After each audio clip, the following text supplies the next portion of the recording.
تو انشاءاللہ انبیاء کے قدموں کے پیچھے پیچھے چلتے ہوئے آپ اور میں معاشرے کے اندر بہترین طریقے سے دعوت کا کام کر سکیں گے. بس ایک چیز کا خیال رکھیے گا کہ جب انذار کیا جاتا ہے تو انذار میں ایک ایمرجنسی سٹیٹ ہوتی ہے, سینس آف ارجنسی ہوتی ہے. گلیڈ ٹائڈنگز میں تو آپ آہستہ آہستہ گلیڈ ٹائڈنگز دے سکتے ہیں کہ آج آپ نے جنت کے ایک باغ کے بارے میں بتایا, کل آپ نے جنت کے درختوں کے بارے میں بتایا, پرسوں آپ نے کسی صدقے کے ریوارڈ کے بارے میں بتایا. لیکن اگر آپ نے اپنے بچے کو جہنم کی آگ سے بچانا ہے تو یقیناً اب یہاں سینس آف ارجنسی ہے. اگر آپ نے اس کو قبر کے عذاب سے بچانا ہے, it's a state of emergency. اگر آگ لگی ہو, آپ یہ نہیں کہتی میں ابھی گھر میں آگ لگی ہے یا بلڈنگ میں آگ لگی ہے تو میں ابھی بچے کے صرف دروازے کو کھول دوں گی, تھوڑی دیر کے بعد جا کے بچے کو آواز دوں گی, پھر تھوڑی دیر کے بعد جا کے میں اس کا ہاتھ پکڑ کے اس کو باہر لے کر آؤں گی لاؤنج تک, پھر تھوڑی دیر کے بعد جاؤں گی اور پھر اس کو لاؤنج سے گھسیٹتے ہوئے گھر سے باہر لے کر آؤں گی. جب اسٹیٹ آف ارجنسی ہوتی ہے تو پھر ہم فوراً چیزوں کو کرنے کی کوشش کرتے ہیں. تو اللہ تعالیٰ نے یہاں اپنے رسول کے ذریعے آپ کو اور مجھے بھی بتا دیا کہ ہمیں بھی معاشرے میں اگر انذار کرنا ہے تو ہمیں لوگوں کو جو حق ہے قبر کے بارے میں, جو حق ہے موت کی حقیقت کے بارے میں, جو حق ہے جہنم کے بارے میں اور حساب کتاب کے بارے میں, اس کو ایز اٹ از بتانا ہوگا بغیر ڈائلیوٹ کیے ہوئے. پھر یہاں پر اس آیت میں آپ دیکھ رہے ہیں, اس آیت کے آنے سے پہلے آپ کے سامنے دو الفاظ آ چکے ہیں پیچھے. ایک آیا تھا القرآن الحکیم اور ایک آیا تھا المرسلین. آپ نے دیکھا تھا کہ القرآن آیا تھا. اگر قرآن کے ساتھ آپ کو شروع میں حمزہ اور لام نہیں بھی نظر آتا, اگر آپ قرآن کو پراپر ناؤن نہیں بھی بناتے, تو اٹ واز انڈرسٹوڈ کہ قرآن کیا تھا, آسمانی کتابوں میں اللہ کی ایک ڈیوائن ریولیشن. لیکن پھر بھی اللہ تعالیٰ نے اس کو القرآن کہا. اسی طرح سے اللہ تعالیٰ نے المرسلین کہا. مرسلین کہتا اللہ تعالیٰ تو بھی انڈرسٹوڈ تھا کہ اللہ تعالیٰ اپنے میسنجرز کی بات کر رہے ہیں, لیکن اللہ نے المرسلین کہا. اب آپ ان دو کے کمپیریزن میں دیکھیے, اسکالرز کہتے ہیں کہ قریش کے لوگ مکی دور کے اس لیول تک, جب سورہ یاسین کا تنزیل ہو رہی تھی, نزول ہو رہا تھا, جو قریش کے لوگ تھے وہ قرآن کو اچھی طرح پہچان چکے تھے کہ اب محمد جو ہیں وہ اپنے آپ کو رسول کلیم کرتے ہیں اور کلیم کرتے ہیں کہ ان کے پاس ایک فرشتہ آتا ہے, اور پھر وہ جو پڑھ کر سناتے ہیں ان کا کہنا یہ ہوتا ہے کہ یہ اللہ کی طرف سے انسٹرکشنز آئی ہیں. سو قریش قرآن کو پہچان گئے تھے. قریش مرسلین کو کسی حد تک جانتے تھے, اس لیے کہ پیرشڈ نیشنز کے جو روینز تھے, قوم عاد اور قوم ثمود اصل میں عرب ہی کے کئی ہزار سال پہلے کی گزری ہوئی قومیں تھیں, تو ان روین سے گزرا کرتے تھے. ان کو آئیڈیا تھا کہ یہاں قومیں آباد تھیں جن کے اوپر تباہی آئی, نیچرل کلیمٹیز آئیں, اور جس کے بعد پوری بستیوں کو ختم کر دیا گیا. تو ٹو سم ایکسٹینٹ مرسلین کا کانسیپٹ تھا. اللہ تعالیٰ نے قریش کے انکار کرنے کی, جو ان کو ان کے تکبر کی, انکار کیوں کرتا ہے انسان؟ تکبر کی وجہ سے. رسول اللہ کے 5 سال 6 سال 7 سال دعوت کے باوجود قریش ان کی بات نہیں مان رہے تھے, قرآن پر ایمان نہیں لا رہے تھے, تو تکبر تھا نا. اللہ تعالیٰ نے قریش کو قوم القوم نہیں کہا. لتنذرا کے بعد کیا لفظ آیا ہے؟ قومن آیا ہے, اور جو عربی زبان سمجھتا ہے قومن کامن ناؤن ہے. جو تنوین آ رہی ہے 2 زبر کی, یہ آپ کو کیا بتا رہی ہے؟ کامن ناؤن ہے.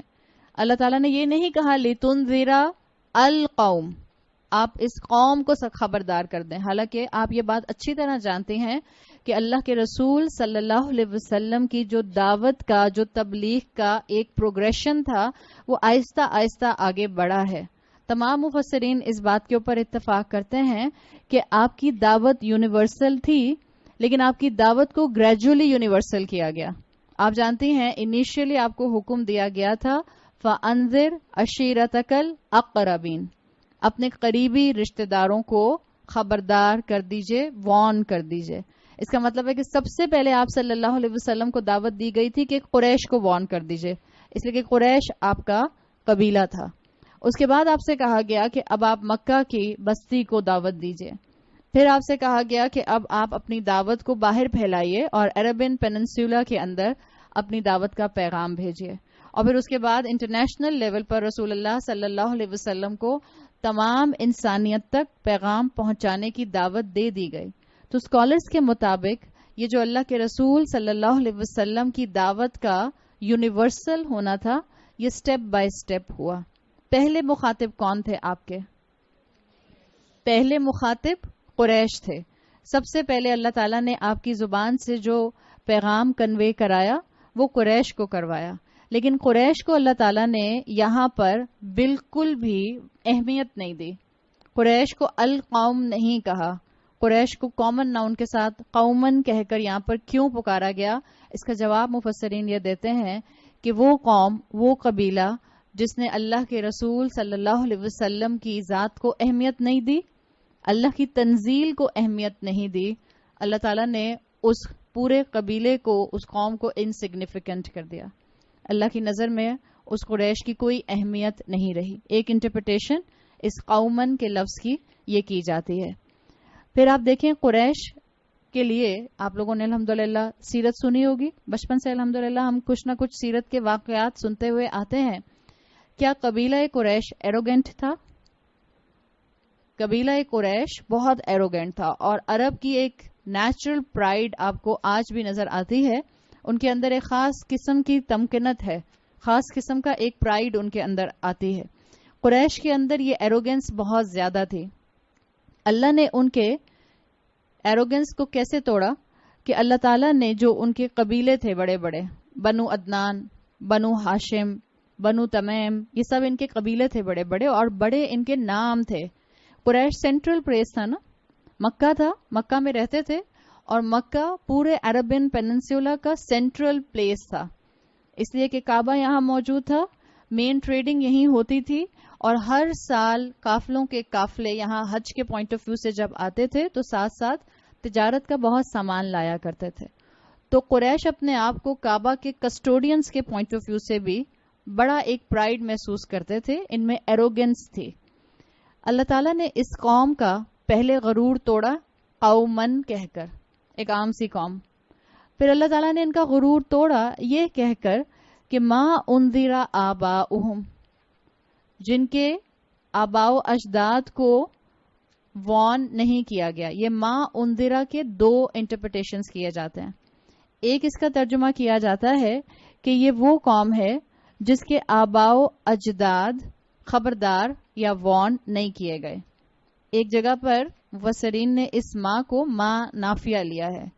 آپ میں سے جو لوگ عربی زبان کو سمجھتے ہیں اس کو حرف کے طور پر لیا ہے. ما نافیہ فعل ماضی سے پہلے اگر آتا ہے، پاسٹ ٹینس سے پہلے، سو اس ما کو نگیشن کے لیے کنسیڈر کیا جاتا ہے.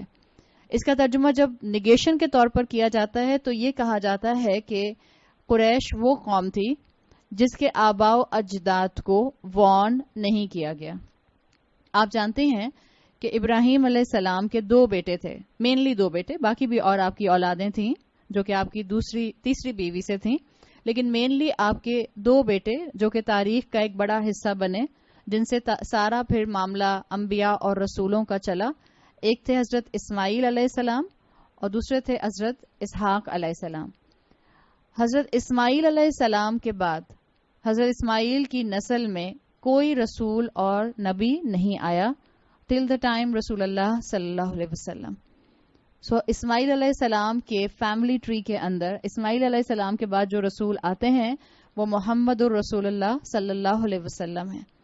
اسحاق علیہ السلام کے فیملی ٹری میں تمام وہ انبیاء اور رسول آتے ہیں جو ابراہیم علیہ السلام کے بعد آئے.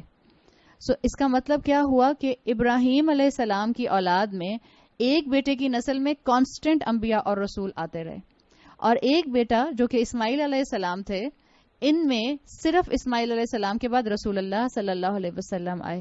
سو اس کا مفہوم ایک کیا جاتا ہے کہ کیونکہ ایک بہت لمبا عرصہ گزر گیا تھا اسماعیل علیہ السلام کے بعد، بہت نسلیں گزر چکی تھیں، اٹ واز آلموسٹ لائک کہ ان کے اندر کوئی اور رسول نہیں آیا. اسی لیے ماں کو یہاں نگیشن کے لیے لایا گیا ہے، ایک حرف کے طور پر لایا گیا ہے، نافیہ کے طور پر، کہ آپ خبردار کیجئے اس قوم کو جس میں اس کے آبا کو کوئی وارن کرنے کے لیے، انذار کرنے کے لیے نہیں آیا، because of the longer gap جو اسماعیل علیہ السلام اور رسول اللہ صلی اللہ علیہ وسلم کے درمیان میں آیا تھا، اس لیے کہ وہ اتنی پرانی تعلیمات کو بھول چکے تھے. آپ صلی اللہ علیہ وسلم کے آنے کے بعد بھی اگر آپ سیرت کا مطالعہ کریں، اسٹڈی کریں، تو آپ کو پتا چلتا ہے کہ یہ لوگ سوال کیا کرتے تھے رسول اللہ سے کہ نبی کیا ہوتا ہے، رسول کیا ہوتا ہے، وحی کیا ہوتی ہے. جو یہود اور نصارہ تھے قریش کے مقابلے میں، عرب لوگوں کے مقابلے میں، وہ بہت اچھی طرح سے انبیاء کو اور رسولوں کو پہچانتے تھے، کہ اس لیے کہ آخری جو رسول ان کے اندر موجود تھے وہ عیسیٰ علیہ السلام موجود تھے. پھر تورات اور انجیل انہی کے پاس تھی. موسیٰ علیہ السلام اور موسیٰ علیہ السلام سے لے کر عیسیٰ علیہ السلام کے درمیان میں جتنے انبیاء آئے وہ سب ان کے لیٹ ٹائم کے اندر ہی ان کے سامنے ان کی ہسٹری میں موجود تھے. ایک صحابی نے ایک مرتبہ رسول اللہ صلی اللہ علیہ وسلم سے پوچھا، من انتا، آپ کون ہیں؟ آپ صلی اللہ علیہ وسلم نے جواب دیا، انا نبیٌ، میں نبی ہوں. پھر ان صحابی نے سوال کیا، نبی کیا ہوتا ہے؟ یعنی آپ دیکھ لیں کہ بیسک ٹرمینالوجی بھی ان کے اندر سے آہستہ آہستہ ختم ہو چکی تھی. آپ صلی اللہ علیہ وسلم نے جواب دیا، ارسلنی اللہ، مجھے اللہ نے اپوائنٹ کیا ہے، مجھے اللہ نے بھیجا ہے. اسی لیے یہاں پر اسکالرز کہتے ہیں کہ یہاں آیا ہے لِتُنذِرَ قَوْمًا مَا أُنذِرَ آبَاؤُهُمْ، آپ صلی اللہ علیہ وسلم کو ایک ایسی قوم کی طرف اپوائنٹ کیا گیا جس کے آبا کو ایک عرصے سے، ایک لمبے عرصے سے کوئی انذار کرنے والا نہیں آیا تھا. اس قوم کے اندر ابراہیم علیہ السلام کے جو عبادات کے پہلو تھے، جیسے طواف ہے یا حج ہے یا صدقہ ہے، ان سب کے شریعتوں کے، کیونکہ شریعتیں سب ایک ہی تھیں. آپ کو کل بتائی تھی بات کہ وقت کے ساتھ ساتھ شریعتوں کے اندر ایوولوشن ہوا ہے. جیسے جیسے لوگوں کی ضروریات بدلی، جیسے جیسے معاشرے نے ڈائریکشن لی، اس کے حساب سے اللہ تعالیٰ نے اپنے انبیاء اور رسولوں کو شریعہ احکامات دیے. تو یہ جو ابراہیم علیہ السلام کی اینسیسٹری تھی، اسماعیل علیہ السلام کی اولاد، یہ عرب نیشن، ان کے اندر احکامات کے سمجھ لیجئے باقیات باقی رہ گئے تھے. حج کیا کرتے تھے لیکن حج کا انداز ان کا بہت زیادہ ابراہیم علیہ السلام کے انداز سے بگڑ گیا تھا. طواف کرتے تھے، برہنہ نیکڈ طواف کیا کرتے تھے. حج کے اندر انہوں نے بہت سی بدعات شامل کر لی تھی. اپنے گھروں کی، جب ایک دفعہ حج کے لیے نکل جاتے تھے تو گھر کے دروازے سے اپنے گھر میں داخل نہیں ہوا کرتے تھے، پیچھے بیک ڈور سے یا کھڑکیوں سے گھروں کے اندر آتے تھے. قرآن نے ان کی اس بدعت کو واضح کیا ہے. یہ ہوتا ہے ہر معاشرے میں. جس معاشرے میں وحی کی تعلیم عام نہ ہو، وہاں پر وحی کی تعلیم کے صرف باقیات باقی رہ جاتے ہیں اور بدعات اس کا جگہ لے لیتی ہیں. آج جس طرح سے آپ کے معاشرے میں جب سنتوں کو زندہ کرنے کی بات کی جاتی ہے اور معاشرے میں اولاد سنتوں پر عمل کرنا شروع کرتی ہے، یا گھر کے بڑے جو ہیں وہ سنت کو نہیں سمجھ پا رہے ہوتے، ایک رواجی دین کو، ایک کلچرل دین کو اپنائے بیٹھے ہوئے ہوتے ہیں، تو لوگ کہتے ہیں تم نے نیا دین ایجاد کر لیا ہے، یہ تم دین میں نئی نئی باتیں کرنے لگ گئی ہو، اب تم نے دین کو اپنے حساب سے مولڈ کر لیا ہے. حالانکہ جو سنتوں کو زندہ کرتے ہوئے معاشرے میں out of the wind, against the wind جا رہے ہوتے ہیں، وہ نئی بات نہیں کر رہے ہوتے، وہ تو کئی ہزار سال پرانی باتوں کو زندہ کر رہے ہوتے ہیں. معاشرے کے ایگزسٹنگ لوگوں میں وہ سنتیں ختم ہو چکی ہوتی ہیں، لوگ ان کو بھول چکے ہوتے ہیں، ان کے اوپر غفلت کی مٹی آ گئی ہوتی ہے. اس وجہ سے ان کو لگتا ہے کہ یہ کون سا نیا دین ہے. جب آتھینٹک علم، آتھینٹک روایات بھلا دی جاتی ہیں تو ان کی جگہ کون لے لیتا ہے؟ بدعات ان کی جگہ لے لیتی ہیں. جب آپ عبد بننا پسند نہیں کیا تو پھر چھوٹے چھوٹے چنکس کے اندر پارشل بندگی کو عابد بن کر ہم نے کمپنسیٹ کرنا شروع کر دیا. ہر رات کس سے تہجد پڑی جائے گی؟ کون اپنی نیند توڑ کر اٹھے گا؟ سو 2-4 راتیں آپ پوائنٹ کر لو جس کے اندر آپ پوری رات جاگ جاؤ، سو وہ آپ کے پورے سال کی عبادت کے ایکویلنٹ ہو جائے گا. دس از دا ریپلیسمنٹ آف بدعت انسٹیڈ آف سنت. 15 شعبان کی رات میں جاگ کر پوری رات عبادت کر لیں، اپنی طرف سے اس کو ایک تیسری عید بنا لیں، جبکہ اللہ کے رسول صلی اللہ علیہ وسلم کی طرف سے 2 عیدیں آپ کو دی گئی تھیں.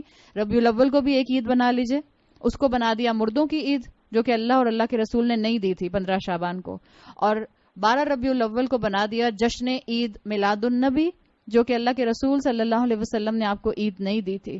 جب انسان اپنی زندگی میں ڈیلی بیسس پر سنتوں پر امپلیمنٹیشن کو چھوڑ دیتے ہیں، تبھی انسان اپنی انٹرنل سیٹسفیکشن کے لیے اس طرح کی پارشل عبادت اور پارشل بندگی کو اپنی زندگی کا حصہ بنا لیتے ہیں تاکہ اپنی روح کو کسی طرح سے تسلی دے سکیں. اپنے ضمیر کو سیٹسفائی کر سکیں. وہ جو ایک اندر اللہ نے فطرت رکھی ہے جس کو آپ انٹرنل کمپس کہتے ہیں, اس انٹرنل کمپس کو معلوم ہے کہ آپ کا ایک اللہ ہے اور آپ کو کانسٹنٹلی اس کی عبادت کرنی ہے. لیکن جب اس کو آپ مار مار کر سلاتے ہیں تو اس کو آپ ایسے مار کر سلاتے ہیں کہ ایک رات جاگ لو, ہر رات جاگنے کی کیا ضرورت ہے. اور پھر کانسیپٹ اتنے اسٹرانگ ہو گئے کہ جیسے ہر رات تو اللہ تعالیٰ آئیں گے نہیں پہلے آسمان دنیا پر, حالانکہ صحیح احادیث موجود ہیں, اللہ کے رسول صلی اللہ علیہ وسلم کا صحیح عمل موجود ہے, لیکن کیونکہ سنتوں کی جگہ پر بدعات آ گئیں تو بدعات دیکھی بھالی ہیں, جانی پہچانی ہیں, اور اجنبی کون ہیں؟ سنتیں اجنبی ہیں, صحیح احادیث اجنبی ہیں. تو یہ دو معنی یہاں پر لیے گئے. ایک لیا گیا کہ ان کو خبردار کیجئے جن کے آبا کو خبردار نہیں کیا گیا, معنافیہ. اس سچویشن میں اسکالرز نے کہا کہ ان کے جو امیجیٹ فور فادرز تھے, اسماعیل علیہ السلام تک تو بہت نسلیں گزر گئی نا, جو قریش کے امیجیٹ فور فادرز تھے, obviously ان کو وارن کرنے کے لیے کوئی رسول نہیں آیا تھا. سو اس سینس میں ماں کو نافیہ لیا گیا ہے. اور دوسرا انٹرپریٹیشن اس ماں کا یہ کیا جاتا ہے کہ اسکالرز اس کو مصدریہ لیتے ہیں, یعنی آپ اس کو اسم لیتے ہیں اور اس کو لیتے ہیں الذی کی ریپلیسمنٹ میں. ان کو خبردار کیجئے تاکہ ان کو خبردار آپ کریں جن کے آبا کو خبردار کیا گیا, فہم غافلون, مگر وہ غافل رہ گئے. اور اگر آپ اس اینگل سے ماں کو اسم لے کر اس کا ترجمہ کریں گے کہ جن کے آبا کو خبردار کیا گیا, تو پھر آبا کہاں تک جائیں گے؟ اسماعیل علیہ السلام تک, بیکاز فیملی ٹری تو وہی بن رہا ہے نا. سو دونوں طرح سے آپ کو اس کا ٹرانسلیشن ملتا ہے. کبھی آپ کو کسی ترجمے میں اس کا ترجمہ نہیں لکھا ہوا ملے, یا کبھی آپ کو اس کا ترجمہ جن کے لکھا ہوا ملے, جن کے آبا خبردار کیے گئے. تو پلیز اسکالرز کی ادب اور احترام کے اندر یہ کبھی مت کہیں اپنے کم علم کی وجہ سے کہ اس میں ترجمے کی غلطی ہے. ہمارے علم کی غلطی ہوتی ہے, ہمارے علم کی کمزوری ہوتی ہے. ہم اسکالرز کے علم کے اوپر اتنی آسانی سے انگلی نہیں اٹھا سکتے. دونوں طرح سے اس کو لیا گیا ہے کہ یہ قوم جو تھی اس کو کرنٹ پچھلے ہی فور فادرز میں خبردار نہیں کیا گیا, بہت پہلے اسماعیل علیہ السلام کے زمانے میں ان کو خبردار کیا گیا تھا. تو اب سوال یہاں پر یہ آتا ہے کہ اللہ تعالیٰ ان کو, جب ان کو امیجیٹ فور فادر میں خبردار نہیں کیا گیا اور اسماعیل علیہ السلام کو گزرے ہوئے کئی سال گزر گئے, تو اللہ تعالیٰ ان کو غافل کیوں کہہ رہے ہیں؟ ایک سوال آتا ہے. آج مسلمان کہتے ہیں کہ ہمیں جب آبلیگیشنز کا معلوم ہی نہیں ہے دین کی, یا اگر ہم شریعت کا علم رکھتے ہی نہیں ہیں تو پھر ہماری پکڑ کیوں ہوگی. اور اسی وجہ سے بعض لوگ علم حاصل نہیں کرنا چاہتے. بعض لوگوں کو آپ اچھی بات بتانے کی کوشش کرتے ہیں تو وہ کہتے ہیں پلیز ہمیں نہیں بتاؤ. کیوں؟ پتہ چل گیا تو عمل کرنا پڑے گا. سو یہ کانسیپٹ کیا ہے؟ پھر یہاں پر سوال اٹھتا ہے کہ اچھا اللہ تعالیٰ نے خود ہی کہہ دیا کہ ان کے آبا کو خبردار نہیں کیا گیا, اور اگر کیا بھی گیا تو بہت پرانی بات ہے, اسماعیل علیہ السلام کے دور کی بات ہے, تو پھر اللہ تعالیٰ ان کو غافل کیوں کہہ رہے ہیں؟ What is the definition of غافل؟ فہم غافلون آیا ہے. غافل ہوتا ہے ہیڈ لیس انسان جس کے پاس کوئی کلو نہ ہو. یہ تو اس کی بیسک ڈیفینیشن آپ کو معلوم ہے. اگر آپ عربی زبان میں اس کی ان ڈیپتھ ڈیفینیشن دیکھیں تو غافل کہتے ہیں اس انسان کو جو اہم چیز کو اگنور کر کے بہت معمولی چیزوں کے پیچھے اپنے وقت کو ضائع کرتا رہے, وہ غافل ہے. اگر اس ڈیفینیشن میں عربی زبان کی ہم غفلت کو کنسیڈر کریں تو کیا بہت سے مسلمان غفلت کا شکار نہیں ہیں؟ اہم چیز کو بیک برنر پر ڈال کر یوز لیس چیزوں کے اندر وقت لگانے والے. اس کو یوں بھی کہا جا سکتا ہے ہابیز کے طور پر ان اعمال کو اپنانے والے کہ جو یوز لیس کی کیٹیگری میں آتے ہیں.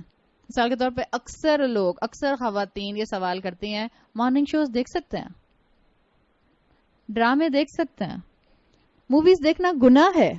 یہ سوال ایسے آتا ہے موویز دیکھیں گے تو حرام ہے.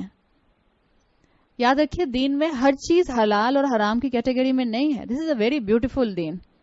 حلال حرام ہر چیز پہ اللہ تعالیٰ لگا دیتے تو پھر تقوی کا امتحان کیسے لیا جاتا؟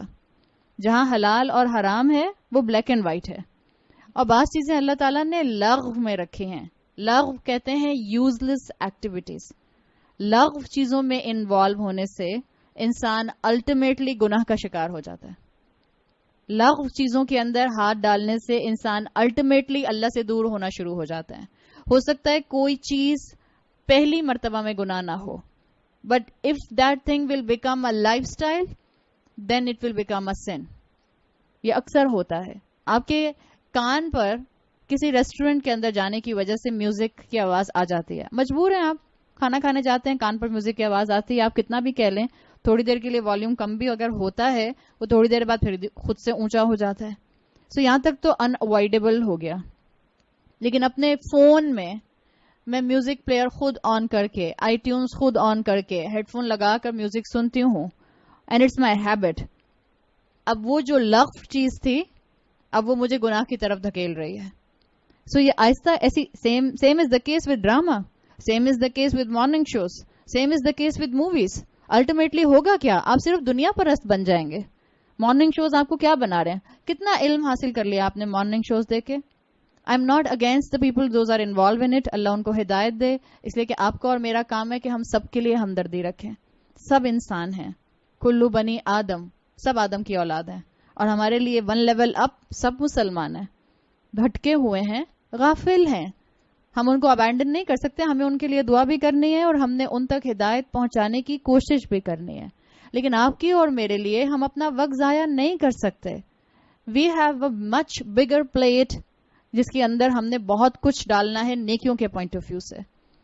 اگر آپ نے اور میں نے اپنا وقت ایسے ضائع کر دیا تو نہ ہمیں انذار خود فائدہ دے گا اور نہ ہم دوسروں کے لیے اس انذار کو فائدہ مند بنا سکیں گے. سو غافل انسان وہ ہوتا ہے جو امپورٹنٹ چیز کو چھوڑ کر یوز لیس ایکٹیویٹیز میں اپنے آپ کو مصروف رکھے. اللہ تعالیٰ نے انسانوں کو غافل پیدا نہیں کیا. قرآن کہتا ہے فطرت اللہ التی فطر الناس علیہا, اللہ نے انسان کو فطرت پر پیدا کیا ہے. یہ فطرت کیا ہے؟ This is the internal disposition of every human being, the moral compass. ہر انسان کے اندر بلٹ ان اللہ کی ایکنالجمنٹ موجود ہے. ہر انسان جانتا ہے, چاہے وہ مسلم ہو, ہندو ہو, کرسچن ہو, جیو ہو یا بدھسٹ ہو, ہر انسان اللہ تک پہنچ سکتا ہے. آپ صلی اللہ علیہ وسلم کی صحیح بخاری میں حدیث آتی ہے, آپ نے فرمایا کل مولود یولد علی الفطرہ, ہر پیدا ہونے والا یعنی ہر بچہ اسی انٹرنل کمپس کے ساتھ پیدا ہوتا ہے. اللہ نے کوئی انسان غافل پیدا نہیں کیا, تو پھر انسان غافل کیوں ہو جاتے ہیں؟ There are lots of reasons. میں آپ کے سامنے 2-3 ریزنس رکھتی ہوں. ریزن نمبر 1, غفلت کا اینگل کیا ہوتا ہے؟ انسان اپنے انر کمپس کو اگنور کرتا ہے, جس کو آپ کہتی ہیں ضمیر کی آواز. ہر انسان کے اندر اچھائی اور برائی کا کرائٹیرین فکس کیا گیا ہے. کسی کے پاس شریعت کا علم نہیں ہے, کسی نے کسی مولوی کی دعوت نہیں سنی, کسی نے قرآن کا ترجمہ نہیں پڑھا, بٹ ہر انسان جانتا ہے کہ سچ بولنا اچھی بات ہے, جھوٹ بولنا بری بات ہے. کسی کے رائٹ کو دے دینا اچھی بات ہے, کسی کا رائٹ سنیچ کر لینا بری بات ہے. اپنے ہاتھ سے محنت کر کے پیسہ کمانا اچھی بات ہے, کرپشن کرنا اور کسی کا مال چھین لینا بری بات ہے. This is the internal campus. انسان اپنی فطرت کو جب اگنور کرتا ہے تو انسان غفلت کا شکار ہو جاتا ہے. اور انسان اپنی فطرت کو کیسے اگنور کرتا ہے؟ باہر کے ماحول کے اثرات کی وجہ سے. باہر اتنی ٹیمپٹیشنز ہیں, باہر اتنی رنگینی ہے, باہر اتنی انجوائمنٹ ہے کہ انسان کی فطرت دب جاتی ہے. انسان کو پونڈر کرنے کا, وقت لگانے کا, سوچنے کا موقع ہی نہیں ملتا. خاص طور پر بڑے شہروں میں رہنے والے لوگ, آپ کی اور میرے جیسے لوگوں کے لیے, اور خاص طور پر کراچی شہر میں رہنے والوں کے لیے کیا نیچر کی آبزرویشن ہے. بیچارہ گرے کلر کا تو آسمان نظر آتا ہے, نیلا آسمان بھی ہمیں شاید ہی کبھی نظر آتا ہے. پرندے بیچارے وہ منہ کھولے بیٹھے رہتے ہیں, آوازیں ان کی کم سنائی دیتی ہیں. جس وقت پرندوں کی آوازیں آ رہی ہوتی ہیں فجر کے بعد, اس وقت ہم کمروں میں بند ہو کے سو رہے ہوتے ہیں. شام کے ٹائم پر ایک وقت ہوتا تھا کہ انسان باغ میں آ کے بیٹھتا تھا. اب گھر بھی چھوٹے ہو گئے, ہر گھر میں باغ نہیں ہے.